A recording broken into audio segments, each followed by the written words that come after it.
Welcome to our channel. Today we how to disable ClickBank gravity notifications from your email. Quick tutorial step by step clearly.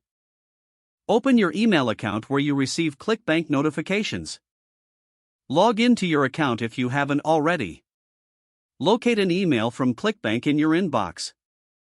Open the email to view its contents. Scroll down to the bottom of the email.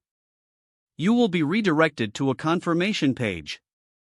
Review the options available on this page. Select the option to disable gravity notifications. Confirm your selection by clicking the appropriate button. You should receive a confirmation message indicating your preferences have been updated. Return to your inbox to ensure no further notifications are received.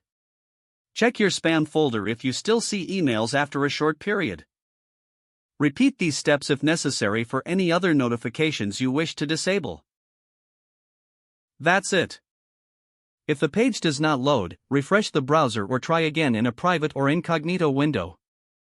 Make sure you are using the correct email address, then retype it carefully to avoid small typos.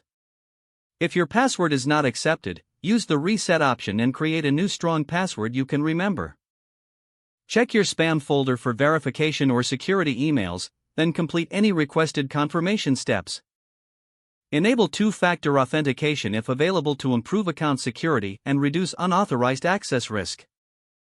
After signing in, review your profile details so your contact information and settings are accurate and current. If you see an error message, note it down and try again after restarting your device and internet connection.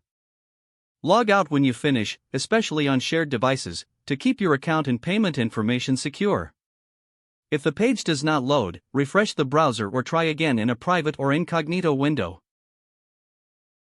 Make sure you are using the correct email address, then retype it carefully to avoid small typos. If your password is not accepted, use the reset option and create a new strong password you can remember. Check your spam folder for verification or security emails, then complete any requested confirmation steps. Enable two-factor authentication if available to improve account security and reduce unauthorized access risk. After signing in, review your profile details so your contact information and settings are accurate and current. Don't forget to like this video and subscribe to our channel for more step-by-step tech guides.